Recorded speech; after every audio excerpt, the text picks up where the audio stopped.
So the last time we sat down and did an interview like this, February or March 2020, I can't remember the exact date, but that was in the run-up to you having a main event match in the Blackpool Tower Circus against Big T, the 7-foot giant. Tell me your thoughts about that period. It's really strange, like, looking back on that, to be honest, because we know what's happened since. And at the time, it was like, oh, can I do this? You know, there was doubts, there was fears, there was worries. Because at the time, I lost to him twice. And it was, I earned my spot to main event Blackpool Tower, as you said. Proper dream come true. But against all the adversity and all the perseverance in the world. And obviously, we came on and we defeated him.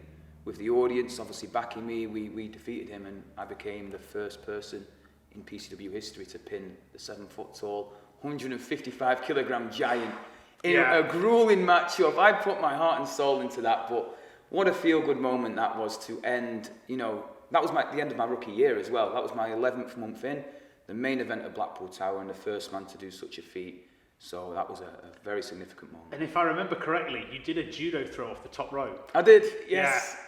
I did. So I've tried judo throws on him before, and again, he's 7 foot tall. He was always finding his way to the ropes. Obviously, he's been around, you know, this game for a while. He's a crafty individual. You know, he's not just a big powerhouse. He is a very smart man. So I judo threw him 3 times in that match. Judo threw him once. I thought, I can't rely on that. Like the same mistakes as last time. Yeah. Judo threw him again, and I thought, oh wow.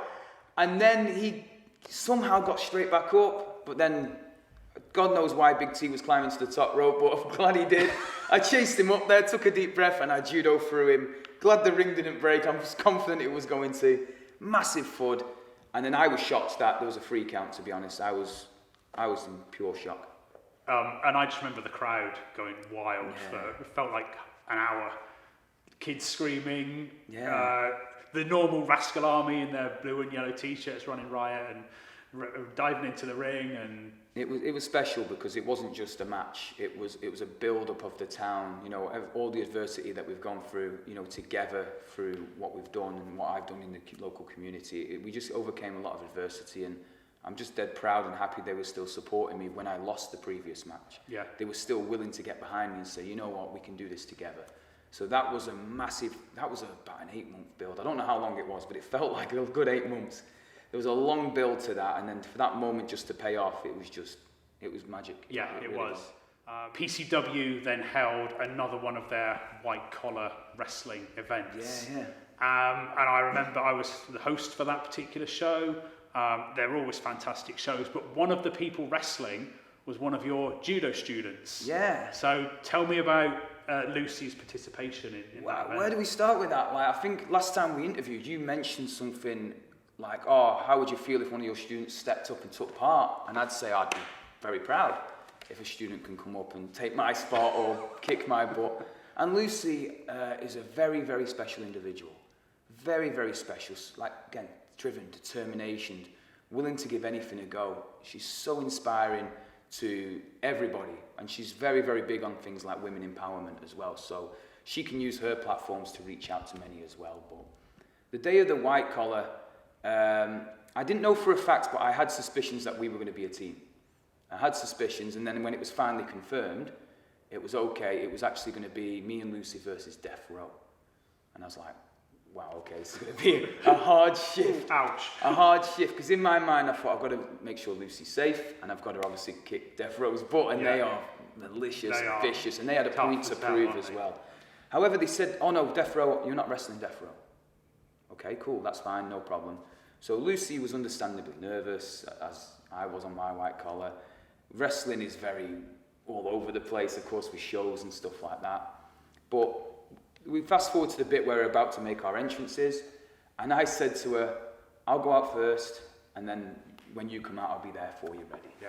Nope, her music hit first. And we both looked at each other like, oh no. So I said, take a deep breath and go out there and, you know, give it some. And she did, and she made me so proud of that. And then finally, yes, my music hit. I came out, I gave her a hug, and I just said, right, let's have some fun. And Cason Riley was the opponent. Yes. Cason Riley was fresh back then. Again, he had a point to prove. He was very hungry, young. He still is, and he's doing some great things. And And I was like, right, we got Case and Riley. And then the next music hit, and it was Big T, 7 foot tall. And I was like, I can't escape this guy. So not only have I got my, again, that whole adversity story with Big T, and I got Lucy to look at. And God bless, I underestimated that girl, because we went through war in that, and the whole story was I'm just trying to protect her, and I'm getting battered and beaten. But the second she got up and started fighting, she threw Big T with the biggest judo throw I've ever seen, and became the second person in PCW history to defeat Big T. Yeah.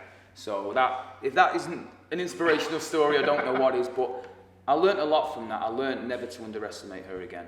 I felt like I needed to protect her, and it was the other way around. She needed to protect me from Big T. But she made me so proud, and she's used that again to inspire young girls in wrestling, or young girls just in sport. She's really doing well, so super, super proud of her.